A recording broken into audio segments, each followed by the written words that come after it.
So you've got big dreams. You want success. You want the life you've always imagined. But there's a problem. You're lazy. You know exactly what you should be doing, yet you don't do it.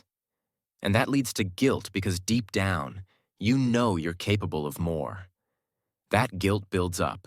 Days turn into weeks, weeks into months, until eventually, you just accept it. Then a new year rolls around, bringing the same goals from last year. You start off strong, fueled by motivation and maybe a little delusion. But before long, procrastination sneaks in, like that one relative who always shows up uninvited. And just like that, you're back in the same cycle.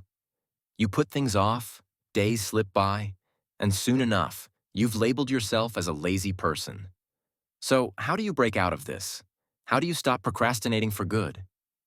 There are plenty of videos out there that offer quick fixes. Delete social media, remove distractions.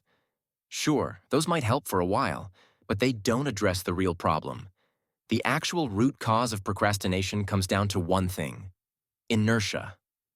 In physics, inertia is the tendency for objects at rest to stay at rest, and objects in motion to stay in motion, unless acted upon by an external force. Newton's first law of motion. And guess what? The same rule applies to your tasks. Getting started on anything, no matter how small, takes energy.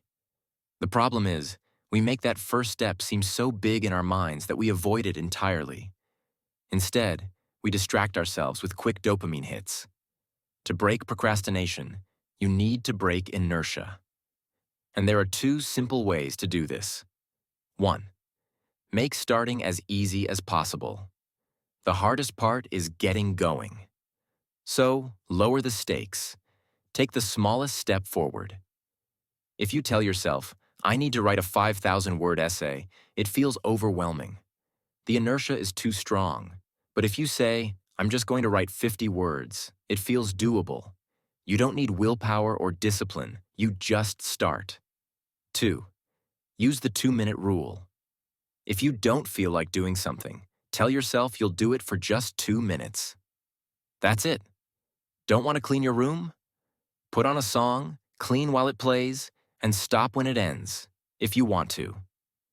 But here's the thing. Most of the time, you'll keep going, because once you're in motion, you stay in motion. That's how momentum works. At first, it's like pushing a ball uphill, but once you break through that inertia, it gets easier. That's why the key is to make that first push small and effortless. Just 2 minutes, just 50 words, just one step. You can use these methods for anything: going to the gym, building a side hustle, improving relationships, literally anything. As Martin Luther King Jr. once said, you don't have to see the whole staircase, just take the first step.